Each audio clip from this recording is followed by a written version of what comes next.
one of the things that comes to mind first up with forests is that it being involved in forestry, which is involved in at least managing them for timber, so you're chopping trees down, is that everyone's got an opinion on them. Everyone seems to love a forest. Everyone wants to use them for a particular purpose, whether it's bushwalking, recreation, honey, collecting, timber getting, whatever it might be. Everyone loves a forest. So what is a forest? It really comes down to a definition. So if you want to, but I just thought I'd just read out of the Australian, each year they do a state of the forest report in Australia, and they define what a forest is.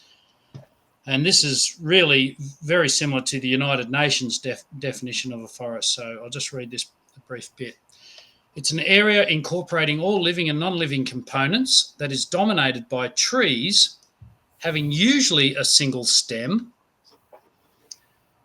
And I'll just get some of these up on the slide.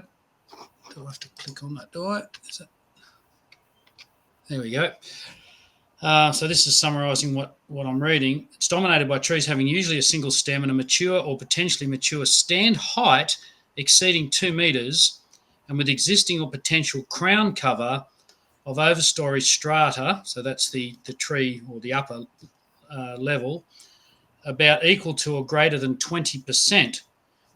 And this includes Australia's diverse native forests and plantations, regardless of age. It is also sufficiently broad to encompass areas of trees that are sometimes described as woodlands. So there's a little bit of a summary there. The United Nations definition is a potential height of greater than 5 metres and a canopy cover of greater than 30%. So I'll just go to my next slide. It normally requires trees to be a single stem, but Australia's got these, and perhaps there's other parts of Africa and other parts of the world that have got mallees as well, where there's multiple stems come out of the ground. But the canopy cover's important. So once you get too sparse, a canopy cover, you don't call it a forest. It's just scattered trees, I suppose. I don't know. It's a woodland is sort of in the lower 30 to 50% canopy cover. Then you have open forest, closed forests. A jungle would perhaps be an example of a closed forest.